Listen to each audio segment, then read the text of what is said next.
Senate Bill, 1930. Imagine this.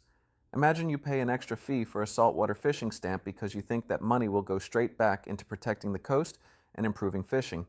Now imagine the state changes the rules so the money can still be used for those projects, but it no longer has to be spent right away. What the bill says it does? Senate Bill 193. O says it is making sure saltwater fishing stamp money is used for coastal fisheries management. That includes things like hatcheries, habitat work, shoreline fishing access, and license buybacks. What it actually does? This bill narrows the list of what the money can be used for, but it also gives the state more control over when and whether to spend it. This means Texas Parks and Wildlife can still use the money for conservation projects, while the public loses the guarantee that these dollars will be spent automatically and consistently. It also removes enforcement from the list of allowed uses.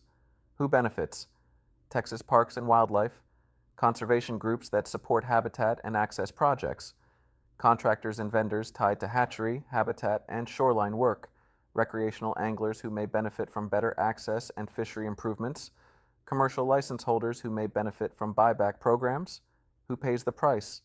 Coastal enforcement efforts that can no longer rely on this funding stream, communities waiting on projects that may now be delayed, anglers and taxpayers who lose a clear guarantee that dedicated fees will be spent promptly for their intended purpose.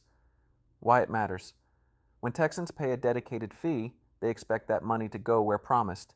If the state can collect that money but spend it later, or only when it chooses, then the public has less control and less certainty. Even if the projects sound worthwhile, the real shift is that guaranteed spending becomes discretionary spending. That may not sound dramatic, but it matters when people are paying into a system expecting results they can actually see. Bottom line, Senate Bill 1930 keeps the conservation message, but quietly gives the state more discretion over dedicated fishing stamp money and lessens the guarantee that it will be spent when Texans expect.